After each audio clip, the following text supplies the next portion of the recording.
my wasabis, this is Jirbie from Couchwasabi. So today I'm at Polarity in Examiner Street in Quezon City, and I will be having my first manual physiotherapy session.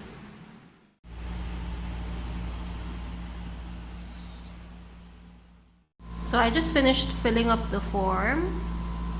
Basically, it lists down your medical history and whatever pain that you're having. So right now, I'm really having chronic back pain, mostly on my right. That's why I'm here. You have back pain. Yeah. Okay, so how long has this been? This year now. This year lang siya. So, how did it start? And ano yung mga ginawa niyo na remedy for it? Siyempre. I think the main cause is because this year I started doing YouTube. So I've been shooting and then editing a lot in front of the computer. Okay. So I hate the start. Pero napansin ko, sa right side lang. So medyo weird. It's always here and here. So, always, so yeah, nakita ko so, it's always there. Okay, so, sige, may explain ko lahat kung bakit siya. So, from there, yung sa, paano siya nire-relieve or tuwing kayo na siya sumasakit? Like after? the computer for so long. Habang tumatagal siya, how do you relieve it? Just resting after? I put white flour. I put white flour. And then I rest. Tapos pag wala na, balik na. Balik ulit siya. Okay. So babalik na siya mamaya-maya. Pero wala pa kayo na-try na like, Therapy or before? No. Okay, so this is good. Ito ba yung first time magpa-therapy? Yes. Right. Okay, sige. So, explain ko yung kung bakit siya on one side na normally. Wait, yung sa one side, is it like dito lang talaga siya, hindi sumasakit ko kami. Okay. So, yun. So, on one side lang siya normally, kasi probably meron kayong alignment problem on one part of your body. Ganun siya. So, most commonly for back pain, ang pinaka-pinanggagalingan yan is your hips. Okay. And kung bakit siya hiwalay is normally yung hips niya, hindi siya pantay. Ganun siya. It's either your hips, tapos umakit na lang siya. Siyempre, pag hindi pantay yung hips, hindi na nagpapatay yung shoulders, hindi na nagpapatay yung back. So normally, this one certain part of the body is tighter than the other. Parang ganun siya. So you tend to lean on one side more, and yun yung nasa yung tighter. So, in your case, it's your right. So dun siya. So I'm guessing na mas mataas yung hips on this side, so that's why tighter siya. Dun siya parang dun siya mas sumasakit. So yun yan, and long hours in front of computer and lagi kayong setting position lang, it gets tiring talaga. So what we can actually do to relieve this, yun nga, yung main na ginagawa namin center, explain ko lang din yung main na ginagawa namin center. So this center is different from yung mga iba pang centers ng PTs kasi we only do manual therapy here. And manual therapy, meaning yun na, manual skills, like wala kaming machines na ginagamit. We do myofascial therapy. So myofascial therapy meaning we treat the muscles by releasing them. So we release the muscle by applying pressure on them. So yun yan. So diba, pinaka-misconception is may massages, diba? Yung mga normal massage parlors na i-apply sila ng massage typically. So dito naman, we look for the certain part of the muscle na tight, yung muscular tissues, mga lamig nodules. Then we apply pressure on them, then release them so that yung circulation sa muscle, more blood flow to the area, and kumbaga mas lumambot yung muscle. So yun siya, yun yung main na ginagawa namin sa center to relieve yung mga back pain and muscle pain.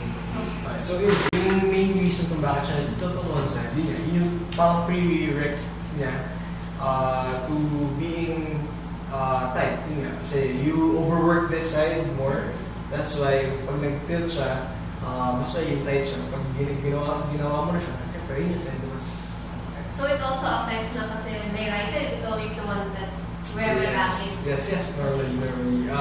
Typically, yun naman yung case natin. Okay, so yun na, yung main na ginagawa namin is myofascial therapy in which yun yung gagawin natin to relieve your case.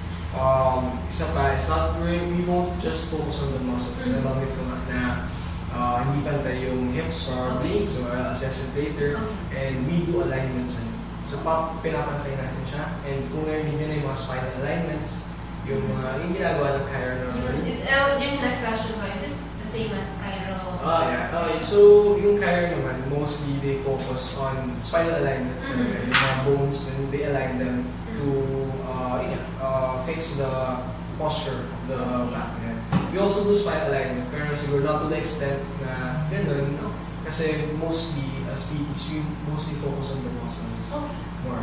So yeah, myofascial therapy. Okay, so basically all yun yung mga gagawin natin.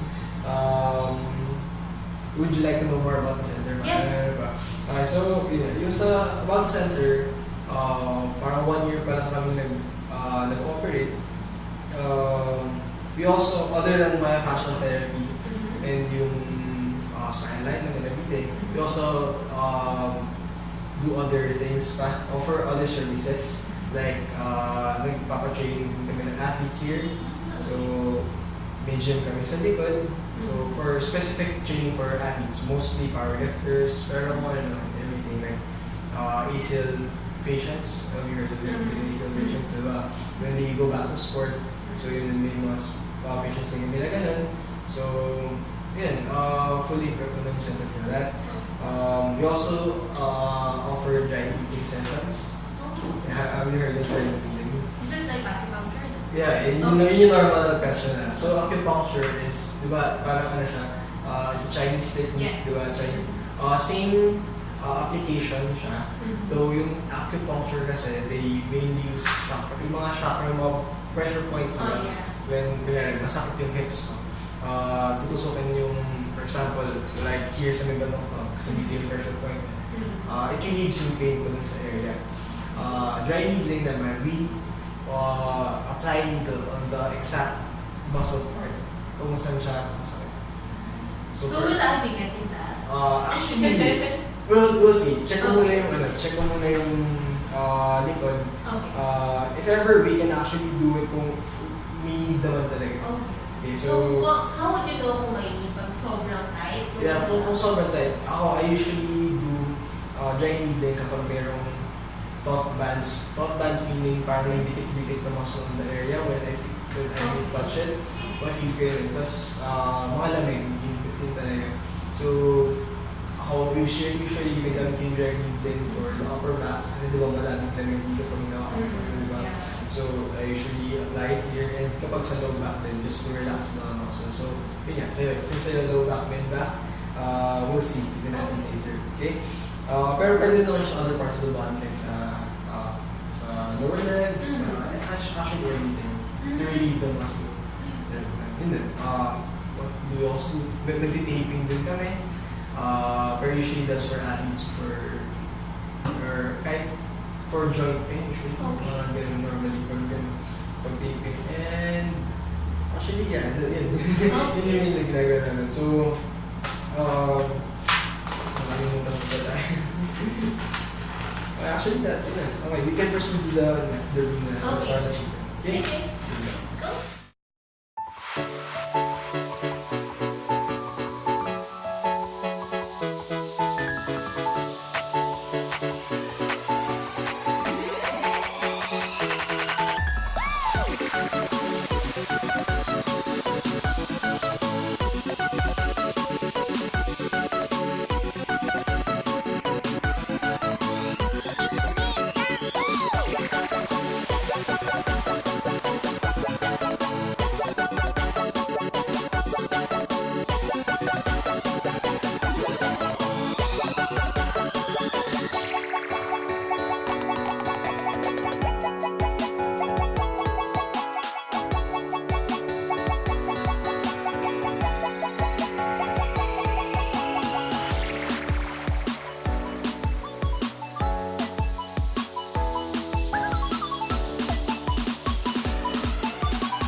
siya na strongman gym na here in the Philippines. So strongman meaning sa TV, have you seen them? Yung parang nagbubuhat ng mga kegs. Weightlifters ba yan? Yeah, it's different. So, yung mga barrels nagbubuhat. Yung mga strongest man competition. Humihila ng truck. No?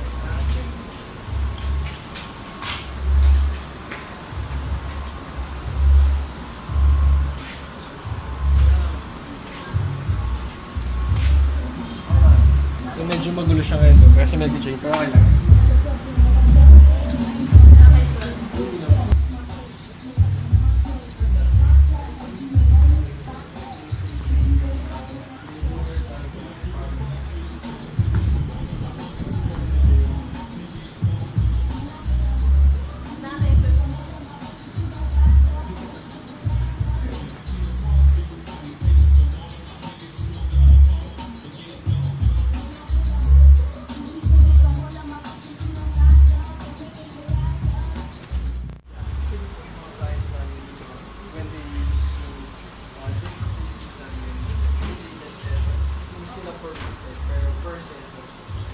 There's a certain amount of sessions before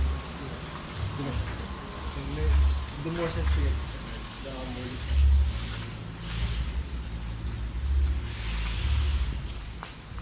Hey guys, so I'm in one of the treatment rooms here at Polarity. I'm about to have my first session, so let's get started.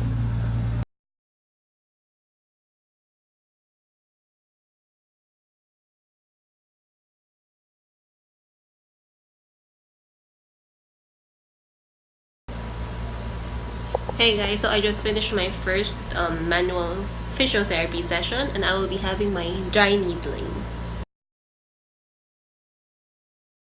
There are needles there.